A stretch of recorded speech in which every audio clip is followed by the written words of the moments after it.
আসসালামু আলাইকুম। নতুন একটি পর্বে তোমাদের সবাইকে স্বাগতম জানাচ্ছি আমি জুয়েল। আজকের পর্বে আমরা বিগত বোর্ড কোয়েশ্চেনগুলোতে প্রিজম এবং পিরামিড সংক্রান্ত যে এমসিকিউ গুলো আছে সেগুলো সমাধান করব। আমরা সাধারণত যারা বোর্ড কোয়েশ্চেনগুলোটি এনালাইসিস করি তারা খুব ভালো করেই দেখেছি প্রিজম এবং পিরামিড থেকে সিকিউ, এমসিকিউ এই অঙ্কগুলো একটু কমই এসে থাকে। কিন্তু এই কম অঙ্কগুলোই তোমাদেরকে পার্থক্য গড়ে দেয়। কারণ সাধারণত এই অঙ্কে যারা কিছুটা দুর্বল স্টুডেন্ট, কিছুটা ফাঁকি দিয়ে থাকে তারা এই চ্যাপ্টারের ম্যাথগুলো মোটেই করতে তারা চায় না। কিছুটা কমপ্লেক্সও থাকে।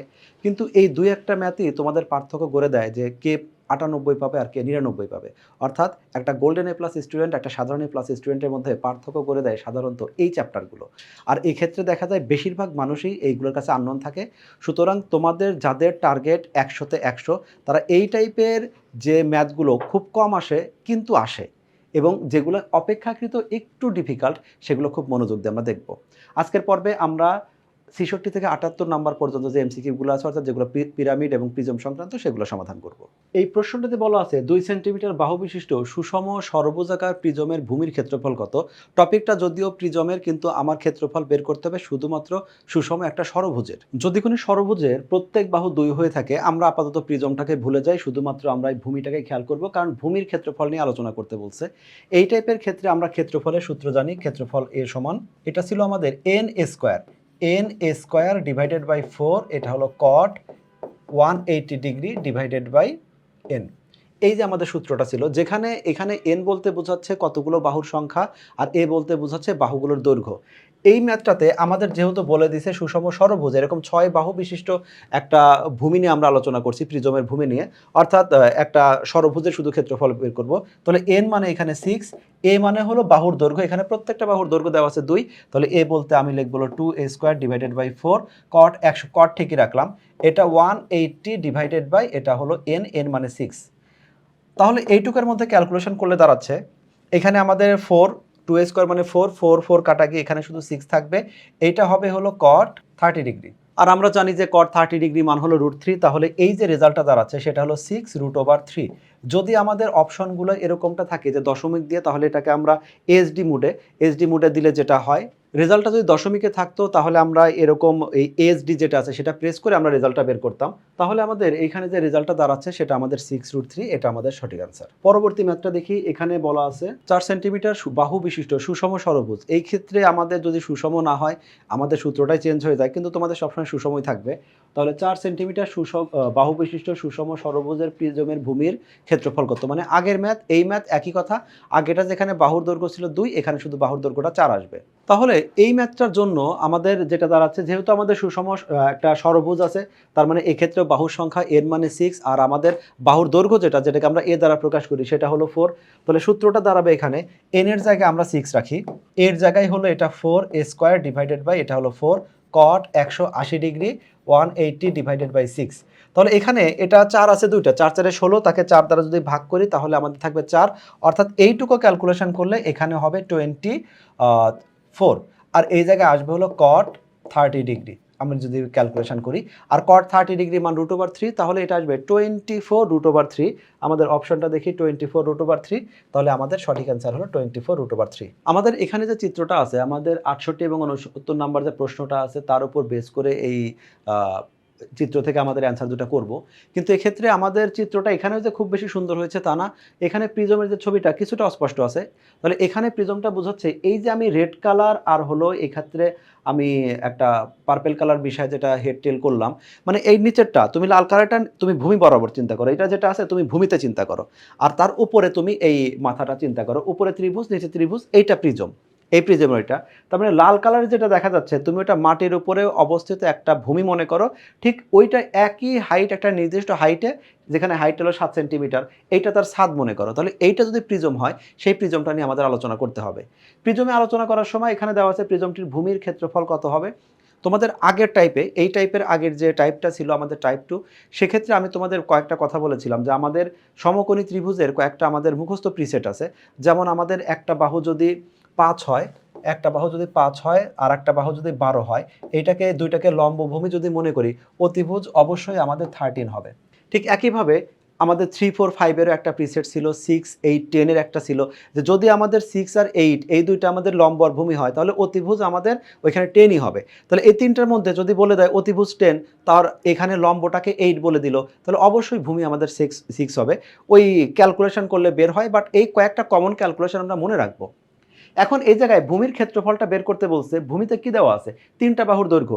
এখানে কিন্তু ব্যাপারটা এরকম, এই যে এই বাহুটা যেটা আছে এইটা হলো 13, তারপর এই বাহু যেটা দেওয়া আছে এটা 12, আর এই পাশের যে বাহুটা দেওয়া আছে এটা আমি 5 ধরে নিলাম। এই 3টা বাহু দেওয়া আছে। এখানে যেভাবেই থাক আসলে মিনিংটা এরকম থাকবে।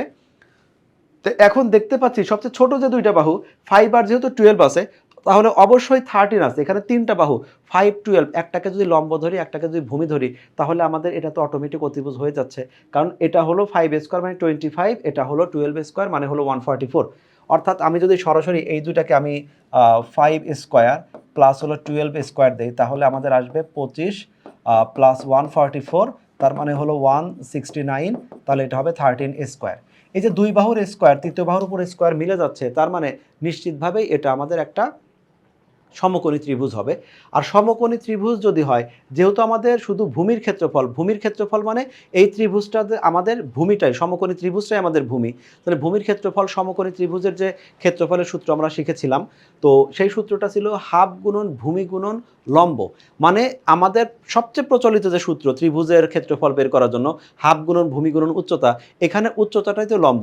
তাহলে সরাসরি আমাদের ক্ষেত্রফল যেটা আছে, ক্ষেত্রফলকে আমরা লিখতে পারি, ক্ষেত্রফলকে আমি এ দ্বারা প্রকাশ করলাম, এরিয়া এ সমান হাফ গুণন ভূমি হলো এখানে আমি ধরলাম যে ভূমিটা হলো আমাদের 5 আর উচ্চতাটা হলো আমাদের 12। এখানে লম্ব ভূমি অর্থাৎ ভূমি উচ্চতা একটা একটা ধরলেই হবে। তাহলে আমাদের ফাইনাল ক্যালকুলেশন কোথায় দাঁড়াচ্ছে? এটা যদি 6 হয় তাহলে আমাদের রেজাল্ট হবে 30। তাহলে আমাদের ফাইনাল রেজাল্টটা যেটা আছে সেটা হবে 30। এইটা হলো আমাদের রেজাল্ট। তবে এই ক্ষেত্রে শুধু তুমি প্রিজম যেটা আছে প্রিজমটা একটু ভালো করে একটু ইমাজিন করো। আমাদের প্রশ্নে এটা হলো অ্যাকচুয়াল প্রশ্নে যে আমাদের বোর্ড কোশ্চেনে ছিল সেই প্রশ্নটা এরকম। তো তুমি এইটাকে ইমাজিন করে নিও যে অ্যাকচুয়াল চিত্রটা এরকম থাকবে। তোমাদের বোর্ড কোশ্চেন এরপরে আসলে সাধারণত এরকম করেই দেয়, একটু বুঝে নিতে হয়। পরের প্রশ্ন যেটা আছে সেটা আছে প্রিজমটির আয়তন কত হবে? শুধুমাত্র আমরা এখানে প্রিজমের আয়তনের সূত্রটা ইউজ করব। এখানে আমাদের যে দুইটা সূত্র আছে দুইটা সূত্রই প্রিজমের জন্য, যেখানে প্রিজমের সমগ্র তলের ক্ষেত্রফল আর হলো আয়তনের সূত্র নিয়ে আলোচনা করা আছে। আমরা যদি আপাতত আয়তন নিয়ে আলোচনা করি, আয়তনকে আমি ভি দ্বারা লিখলাম, তাহলে সূত্রটা হবে কি ভূমির ক্ষেত্রফল গুণন উচ্চতা। ভূমির ক্ষেত্রফল গুণন উচ্চতা। ভূমির ক্ষেত্রফল এখানে আমরা ক নাম্বারে বের করলাম, ভূমির ক্ষেত্রফলটা বের হয় হলো 30। আর এই ম্যাথটাতে উচ্চতা আমাদের দেওয়াই ছিল। এই প্রশ্নে উচ্চতাটা আমাদের আয়তন যেহেতু বের করছি, ভূমির ক্ষেত্রফল ক নাম্বার থেকে পাওয়া, উচ্চতাটা আমাদের দেওয়াই ছিল 7, তাহলে রেজাল্টটা আসবে হলো 210। এই 210 এটা হলো আমাদের ঘন সেন্টিমিটার, যে ক্ষেত্রফলে আসুক সেটা। তো আমরা অপশনে দেখতে পাচ্ছি যে আমাদের এক্ষেত্রে খ নাম্বারের সাথে আমাদের অ্যান্সারটা মিলে যাচ্ছে, তাহলে এইটা হলো আমাদের সঠিক অ্যান্সার। পরবর্তী প্রশ্নটা, একটি ত্রিভুজাকার প্রিজমের ভূমির বাহুগুলোর দৈর্ঘ্য, অর্থাৎ যে প্রিজমটা আছে প্রিজমের ভূমিটা ত্রিভুজের মতো আছে সেটাই আমাদের এরকম করে উঠে গেল। সেক্ষেত্রে বাহুর দৈর্ঘ্যগুলো যথাক্রমে এখানে দেওয়া আছে 12, 13 এবং 5, উচ্চতাটা 15 সেন্টিমিটার দেওয়া আছে। তোমাদের বলেছিলাম যে যদি ত্রিভুজের 3টা বাহু আমাদের 5, 12, 13 এটা হয় তাহলে নিশ্চিতভাবে ত্রিভুজটা একটা সমকোণী ত্রিভুজ হবে। কারণ সমকোণী ত্রিভুজের বেলা আমরা চেক করেছি সবচেয়ে ছোট যে দুইটা বাহু তার উপর স্কোয়ার করে। এখানে আমাদের সবচেয়ে ছোট যে দুইটা বাহু আছে সেটা হলো একটা 12 আর 5। এই দুইটাকে যদি আমরা স্কোয়ার করি তাহলে 12 স্কোয়ার প্লাস 5 স্কোয়ার মানে 144 প্লাস 25, তাহলে এটা আসবে হলো 169, তার মানে এটা হলো 13 স্কোয়ার। এই যে ছোট দুই বাহুর স্কোয়ার করলে আমাদের বড় বাহুর স্কোয়ারের সমান হয়, তাহলে এটা আমাদের একটা সমকোণী ত্রিভুজ। যেহেতু এটা সমকোণী ত্রিভুজ, এখানে প্রিজমটার আয়তন বের করতে হবে। আয়তনের সূত্র আমরা দেখতে পাচ্ছি যে আয়তনের যেটা সূত্র ছিল সেটা হলো ভূমির ক্ষেত্রফল গুণন উচ্চতা। এই ত্রিভুজে আমি সরাসরি এইভাবে লিখি, যদিও তোমরা এইভাবে লিখবে না। লেখার সময় তোমরা তো একদম বিস্তারিত ভাষা সহই লিখবে। আমার দরকার এমসিকিউ বোঝানো, এখানে যত শর্টকাট করা যায়। এজন্য আমরা ক্ষেত্রফলকে জাস্ট ভি দ্বারা প্রকাশ করছি। এক্ষেত্রে আমাদের আয়তনকে ভি দ্বারা প্রকাশ করছি। ক্ষেত্রফলকে যদি আমরা এ দ্বারা প্রকাশ করি আর উচ্চতা যদি আমাদের এইচ দ্বারা প্রকাশ করি, তুমি এই সবগুলোই তুমি জাস্ট মনে মনে কল্পনা করবে আর ক্যালকুলেটর ইউজ করবে। তাহলে আমাদের এখানে ক্ষেত্রফলটা কত? এই ক্ষেত্রফলটা ভূমির ক্ষেত্রফল। ভূমিটা কেমন? একটা সমকোণী ত্রিভুজ। এই যে আমাদের দেখলাম যে 3টা বাহু দেওয়া আছে এবং বাহু 3টা দেখেই বুঝতে পারছি যে এটা আমাদের একটা সমকোণী ত্রিভুজ। সমকোণী ত্রিভুজের ক্ষেত্রফল ছিল হাফ গুণন আমাদের ভূমি। এখানে আমাদের সবচেয়ে বড় যে বাহুটা আছে সেটা বাদ দিয়ে বাকি যে দুইটা বাহু আছে, যে কোনো একটাকে ভূমি ধরতে পারি আর একটাকে আমি লম্ব ধরতে পারি।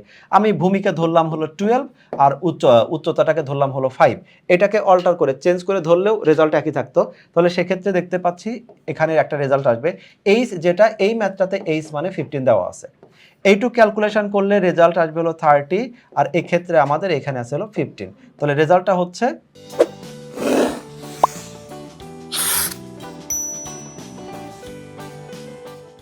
যেহেতু এককগুলো সেন্টিমিটারে ছিল, তাহলে আমাদের এই 450 ঘন সেন্টিমিটার কিউবিক সেন্টিমিটার এটাই হবে আমাদের আয়তন। আমরা এবার অপশনের সাথে মিলিয়ে দেখি। তাহলে গ নাম্বারটা আমাদের সঠিক উত্তর। 71 নম্বর প্রশ্নটাতে যেটা বলা আছে 2 সেন্টিমিটার বাহু বিশিষ্ট সুষম একটি ষড়ভুজের প্রিজমের উচ্চতা একটা দেওয়া আছে 4√3। যদি এটা হয় প্রিজমের আয়তনটা কত? তা আয়তনের জন্য আমরা সূত্রে জানি আয়তনের জন্য দরকার ভূমির ক্ষেত্রফল এবং উচ্চতা। উচ্চতাটা আমাদের যেহেতু সরাসরি দেওয়া আছে, তাহলে ভূমির ক্ষেত্রফলটা বের করতে হবে। ভূমিটা কেমন? একটা সুষম ষড়ভুজ। আর সুষম ষড়ভুজের ক্ষেত্রফলের আমরা সূত্রটা শিখেছিলাম। এটা হলো ষড়ভুজের ষড়ভুজ না, অ্যাকচুয়ালি সুষম বহুভুজের ক্ষেত্রফলের সূত্র, যে ক্ষেত্রে n বলতে বোঝায় কতগুলো বাহু থাকবে। এই ম্যাথটাতে যেহেতু এটা ষড়ভুজ, তার মানে n এর মান যেটা হবে 6। এখানে a মানে দেওয়াই আছে 2 সেন্টিমিটার বাহু বিশিষ্ট, তাহলে এইটা মানে আমি দিলাম হলো এটা 2a² ডিভাইডেড বাই 4।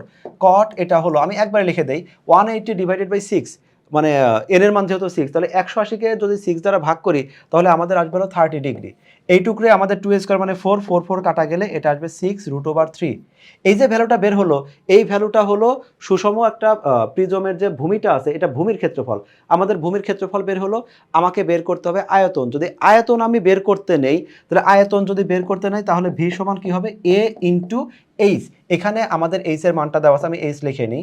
এইটা হলো আয়তনের সূত্র, যে ক্ষেত্রে আমাদের এখানে দেওয়াই আছে ভূমির ক্ষেত্রফলটা কেবল বের করলাম, এটা হলো 6√3, এটা থাকলো ইন্টু এখানে উচ্চতাটা কত দেওয়া আছে 4√3। তাহলে আমাদের রেজাল্টটা আসছে এক্ষেত্রে 72 ঘন একক।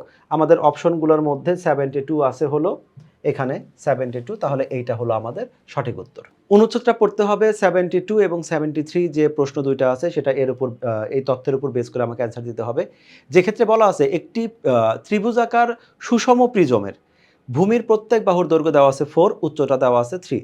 তো যদি ভূমির প্রত্যেক বাহু দৈর্ঘ্য 4 হয় সুষম ত্রিভুজের, তাহলে এক্ষেত্রে আমরা সুষম ত্রিভুজের যে সমবাহু ত্রিভুজের যে ক্ষেত্রফল আছে সেটা ব্যবহার করতে পারি ক্ষেত্রফল নির্ণয় করার জন্য, যেটা ছিল আমাদের √3/4 এরকম একটা সূত্র ছিল। এর সাথে উচ্চতাটা সরাসরি দেওয়া আছে। প্রথম অপশনটা আমাদের প্রশ্ন যেটা আছে 72, ম্যাথটা যেহেতু খুবই ছোট আমরা এখানেই সমাধান করে ফেলি। প্রিজমের আয়তন যদি বের করতে নেই, তাহলে আমাদের আয়তনের সূত্র যেটা ছিল, আয়তনকে ভি দ্বারা প্রকাশ করলে আয়তন ছিল a ইন্টু এইচ, যেখানে a মানে ছিল ক্ষেত্রফল। এই ক্ষেত্রে আমরা ক্ষেত্রফলের সূত্রটা কি লিখতে পারি? একটা সুষম প্রিজমের ভূমি এবং সেটা ত্রিভুজাকার, তার মানে সমবাহু ত্রিভুজের ক্ষেত্রফল বের করব, যেখানে বাহুর দৈর্ঘ্য হলো 4। আমাদের সূত্রটা ছিল √3 ডিভাইডেড বাই 4, এটা হলো a², এইচটা আমরা এইচই রাখলাম। এক্ষেত্রে আমাদের √3 ডিভাইডেড বাই 4 থাকলো, a মানে এই ম্যাথটাতে a মানে হলো 4, এটা 4a² লিখলাম। এইচ এর ভ্যালুটাও দেওয়া আছে 4, তাহলে এটা 4 লিখলাম। তাহলে এক্ষেত্রে আমাদের এই 4 যদি কেটে যায় তাহলে আমাদের থাকবে 4a² মানে 16√3। এই অপশনটা আমাদের মিলে যাচ্ছে কোথায়? অপশনটা মিলে যাচ্ছে 16√3, এটা আমাদের ক নাম্বারের সাথে অ্যান্সারটা মিলে যাচ্ছে। তাহলে সঠিক অ্যান্সার হলো 16√3। একই তথ্যের উপর বেস করে আমরা কি করব? এই প্রশ্নের অ্যান্সারটাও করব যে প্রিজমের সমগ্র তলের ক্ষেত্রফলটা কত। সেক্ষেত্রে আমাদের এই ক্ষেত্রে ভূমির যে ক্ষেত্রফলটা বের হয়েছিল সেটা আমরা খেয়াল রাখবো, উচ্চতাটা তো এখানে আছে। সমগ্র তলের ক্ষেত্রফল আমি জাস্ট এমসিকিউ এর জন্য এভাবে লিখেছি যে 2a ইন্টু পিএইচ, যেখানে এ বলতে এরিয়া বা ক্ষেত্রফল বুঝিয়েছি, পি বলতে পেরিমিটার বা আমাদের যে পরিসীমাটা আছে সেটা বুঝিয়েছি, আর এইচ বলতে আমি উচ্চতা বুঝিয়েছি। এটা আসলে সূত্র আমরা প্রচলিত অর্থে এভাবে লেখা অভ্যস্ত না, মানে আমাদের এই সিলেবাসটাতে আমরা সেক্ষেত্রে লিখি 2 ইন্টু ভূমির ক্ষেত্রফল প্লাস ভূমির পরিসীমা গুণন উচ্চতা। তাহলে আমাদের যদি এই প্রিজমের সমগ্র তলের ক্ষেত্রফলটা আমরা বের করতে চাই, সমগ্র তলের ক্ষেত্রফলটাকে আমি এ প্রাইম দিয়ে ডিনোট করলাম, তাহলে এখানে আমাদের লিখি 2a প্লাস পিএইচ। এই সূত্রটা কিন্তু জাস্ট এমসিকিউ করার জন্য তোমাকে লিখছি, বাস্তবে এভাবে লিখলে অনেক সময় তোমাকে মার্কস কাটতে পারে। রিটেন পার্টে আমরা বাংলা ভাষায় লিখে দিব। তাহলে এখানে 2a, 2 মানে 2, a মানে কত? a মানে হলো এই ত্রিভুজটার ভূমির ক্ষেত্রফল। এখানে a বলতে কিন্তু ভূমির ক্ষেত্রফল বোঝাচ্ছে। তাহলে ভূমির ক্ষেত্রফলের সূত্র কি ছিল? যেহেতু ভূমিটা একটা সমবাহু ত্রিভুজ কেবলই দেখানো হয়েছে, তাহলে এটা হলো √3 ডিভাইডেড বাই 4a²। এই ত্রিভুজটাতে যে ভূমিটা ছিল 4, এটা হলো 4a² প্লাস পরিসীমা, একটা ত্রিভুজের পরিসীমা মানে কি? যে কোনো পরিসীমা মানেই হলো তার বাউন্ডারি। তাহলে এখানে পরিসীমা মানে ৩ বাহুর যোগফল। আমাদের যেহেতু এখানে ৩ টা বাহুই ছিল আমাদের 4, আমি লিখতে পারি 4 + 4 + 4 অথবা সরাসরি লিখে দিতে পারি 3 × 4। তাহলে এই 3 × 4 এটা আমাদের জাস্ট পরিসীমা। এর সাথে আমরা গুণ করব কি? উচ্চতা। আমাদের উচ্চতাটা দেওয়া ছিল, এখানে উচ্চতাটা আমাদের দেওয়া আছে 4। ফাইনালি আমার এই মানগুলো যদি ক্যালকুলেটরে বসিয়ে দেই তাহলে আমাদের রেজাল্ট আসছে 61 পয়েন্ট সামথিং ঘন একক। তো এই অ্যান্সারটা আমাদের মিলে যাচ্ছে আমাদের অপশন যেগুলো ছিল, খ নাম্বার যে অপশনটা আছে 61 পয়েন্ট সামথিং, এইটা হলো তাহলে আমাদের সঠিক উত্তর, তাহলে আমাদের খ নাম্বার। পরবর্তী যে প্রশ্নটা 78, এটা আসলে কোনো ক্যালকুলেশন নয়। এই টাইপের প্রশ্নগুলো আমাদের জন্য সবচেয়ে ভালো হয়, কারণ দেখার সাথে সাথে আমরা সঠিক অ্যান্সারটা দিতে পারি যদি পারি। এখানে বলা আছে একটি পিরামিডের আয়তন নিয়ে আলোচনা করা আছে। পিরামিডের আয়তনের অর্থাৎ এখানে সূত্র কোনটা, এটা একদম মুখস্থ কথা যে আমাদের পিরামিডের আয়তনের সূত্র হলো 1/3 ইন্টু ভূমির ক্ষেত্রফল গুণন উচ্চতা। তাহলে আমরা এখানে সরাসরি অ্যান্সারটা লিখে দিতে পারছি, এটা হলো ক নাম্বার। 75 নম্বর প্রশ্নে বলা আছে যে 5 সেন্টিমিটার বাহু বিশিষ্ট বর্গাকার কোনো ভূমির উপর অবস্থিত পিরামিডের উচ্চতা দেওয়া আছে। তো পিরামিডের যে ভূমিটা দেওয়া আছে সেটা বর্গক্ষেত্র আছে, আর বর্গের প্রত্যেক বাহু দেওয়া আছে 5, তার মানে ক্ষেত্রফলটা হলো 5² 25। এই পিরামিডের উচ্চতা দেওয়া আছে 6, তাহলে আয়তনটা কত? পিরামিডের আয়তনের সূত্র আমরা দেখতে পাচ্ছি, এটা হলো 1/3 ইন্টু ভূমির ক্ষেত্রফল গুণন উচ্চতা। তাহলে এক্ষেত্রে যদি আমরা সরাসরি অ্যান্সারটা বের করার ট্রাই করি তাহলে আমাদের ভি সমান, আমি আয়তনকে যদি ভি দ্বারা প্রকাশ করি তাহলে এখানে 1/3 ইন্টু ভূমির ক্ষেত্রফল। ভূমির ক্ষেত্রফলটা কি হবে? ভূমি যেহেতু 5 সেন্টিমিটার একটা বর্গাকার ভূমির উপর অবস্থিত, তাহলে এক্ষেত্রে ক্ষেত্রফলটা হবে 5² অর্থাৎ ভূমির ক্ষেত্রফল, বর্গক্ষেত্রের একক ক্ষেত্রফলের সূত্র যেটা, যে বাহু স্কোয়ার এর সাথে গুণ হবে আমাদের 6। তাহলে রেজাল্ট আমাদের দাঁড়াচ্ছে 50 ঘন সেন্টিমিটার, 50 ঘন সেন্টিমিটার, এইটাই হলো আমাদের উচ্চতার আয়তনটা। এই অপশনটা মিলে যায় আমাদের খ নাম্বারের সাথে, তাহলে এটা হলো আমাদের সঠিক উত্তর। পরবর্তী প্রশ্ন যেটা আছে এখানে দেওয়া আছে 15 সেন্টিমিটার বাহু বিশিষ্ট বর্গাকার ভূমির উপরে। তার মানে এক্ষেত্রে যে ভূমিটা হবে সেটা হলো তার প্রত্যেক বাহুর দৈর্ঘ্য হবে হলো একটা বর্গ ক্ষেত্র মতো 15 সেন্টিমিটার যার বাহু। অবস্থিত পিরামিডের উচ্চতাটাও দেওয়া আছে 20, তার মানে আগের ম্যাথ এই ম্যাথ একই, শুধু আমাদের কি করা আছে, যেখানে আমাদের 5 সেন্টিমিটার বর্গাকার ভূমি ছিল সেই ভূমিটা চেঞ্জ হয়ে 15 সেন্টিমিটার বর্গাকার ভূমি হয়েছে। আগে যেটা উচ্চতা ছিল 6, এখন সেই উচ্চতাটা কনভার্ট হয়েছে 20। শুধুমাত্র প্রশ্নটার যে আমরা আগে যেটা করেছিলাম মানটা চেঞ্জ করে দিলেই আমাদের রেজাল্টটা বের হয়ে আসবে। আমরা যদি ক্যালকুলেশনটা এখানেই করি তাহলে আমাদের আয়তনের জন্য আসবে 1/3 ইন্টু ভূমির ক্ষেত্রফল। এক্ষেত্রে আমাদের যেহেতু ভূমিটা বর্গক্ষেত্র ছিল এবং প্রত্যেক বাহু আমাদের 15, তাহলে 15² দিব ইন্টু উচ্চতা দেওয়া আছে 20। টোটালটা ক্যালকুলেশন করলে আমাদের আসবে হলো 1500 ঘন একক, যেটা আমাদের গ নাম্বার অপশনের সাথে মিলে যাচ্ছে। তাহলে 76 যে প্রশ্ন আছে তার অ্যান্সারটা হবে হলো 1500 ঘন সেন্টিমিটার। 77 প্রশ্নটা আমাদের একই প্রশ্ন, এখানে দেওয়া আছে পিরামিডের ভূমি দেওয়া আছে 4 বর্গ সেন্টিমিটার, ভূমির ক্ষেত্রফলটা এক্ষেত্রে কিন্তু সরাসরি ক্ষেত্রফল দেওয়া আছে, বাহুর দৈর্ঘ্য দেওয়া নাই। এইটা একটু ভালো করে নোটিস করো, বাহুর দৈর্ঘ্য দেওয়া থাকলে আমরা ক্ষেত্রফলের সময় স্কোয়ার করতাম, কিন্তু এখন যখন আমরা ক্যালকুলেশন করব তাহলে আমাদের আয়তনটা কি হবে? আয়তন হবে ভূমির ক্ষেত্রফল 1/3, আগে লিখবো 1/3 ইন্টু ভূমির ক্ষেত্রফল। ভূমির ক্ষেত্রফল কিন্তু 4² না, আগের ম্যাথে যেমন স্কোয়ার করেছিলাম, কারণ ওখানে বাহুর দৈর্ঘ্য দেওয়া ছিল, আর এখানে বাহুর দৈর্ঘ্য না, বর্গাকার ভূমির টোটাল ক্ষেত্রফলটাই হলো, বর্গাকার ভূমি হোক বা যে কোনো ভূমি হোক, টোটাল ক্ষেত্রফলটাই হলো 4 বর্গ সেন্টিমিটার। আর এক্ষেত্রে উচ্চতাটা দেওয়া আছে এখানে হলো 3, আমাদের 3 কাটা গেলে অ্যান্সার থাকবে 4 ঘন একক। তাহলে এই 4 ঘন একক যেটা আছে সেটা হলো গ নাম্বার, এটা হলো অ্যান্সার। সর্বশেষ প্রশ্নটা এই টপিকের, সেটা হলো একটি প্রিজমের ভূমির ক্ষেত্রফল দেওয়া আছে। ভূমির টোটাল ক্ষেত্রফলটা 6 বর্গ সেন্টিমিটার দেওয়া আছে, উচ্চতাটা দেওয়া আছে যদি 8 হয় তাহলে টোটাল আয়তন কত? আয়তনের সূত্রটা আমরা দেখতে পাচ্ছি যে ভূমির ক্ষেত্রফল গুণন উচ্চতা, যেখানে মানগুলো সরাসরি দেওয়া আছে, ভূমির ক্ষেত্রফলটাই দেওয়া আছে। অনেক ম্যাথে বেদ করতে হয়, কোনো ত্রিভুজ আকার দেওয়া আছে, ত্রিভুজের ক্ষেত্রফলটা বের করতে হবে। এখানে আমরা সরাসরি ভূমির ক্ষেত্রফলটা 6 পাচ্ছি, আর আমাদের উচ্চতা 8 দেওয়া আছে, তার মানে 6 8 এটা হলো 48 বর্গ সেন্টিমিটার যেটা আছে, সরি ঘন সেন্টিমিটার যেটা আছে সেটা হবে তার অ্যান্সার, অর্থাৎ এখানে সঠিক অ্যান্সার হলো 48। তাহলে আমরা এই সংক্রান্ত মোটামুটি যে সমস্যাগুলো সমাধান করলাম এইটুকুই যথেষ্ট তোমাদের বোর্ড পরীক্ষার প্রিপারেশনের জন্য। আর আবারও সেই কথাটা রিপিট করি, এই চ্যাপ্টারের প্রশ্নগুলো অপেক্ষাকৃত কম আসে, কিন্তু যে প্রশ্নগুলো আসে সচরাচর এই ম্যাথগুলো আমরা অনেকেই করি না, যার কারণে আমরা যখন আটকে যাই একটা গ্রুপে সবাই আটকে যাই, মানে তোমাদের ফ্রেন্ড যারা পরীক্ষা দিবে। সুতরাং কারো কাছে তো হেল্প নিবেই না, হেল্প নেওয়ার চিন্তা করলেও তুমি দেখবে কেউ এই ম্যাথগুলো পারে না যারা খুব বেশি ভালো করে প্রিপারেশন না দেয়। অর্থাৎ এই চ্যাপ্টারের এই ম্যাথগুলো যেগুলো খুব কম আসে, এটাই হলো গোল্ডেন এ প্লাস আর সাধারণ এ প্লাসের মধ্যে পার্থক্য করে দেওয়া একটা মার্কস। আশা করি তোমরা ক্লাসগুলো বুঝতে পেরেছো এবং প্র্যাকটিস করলে তোমরা উপকৃত হবে।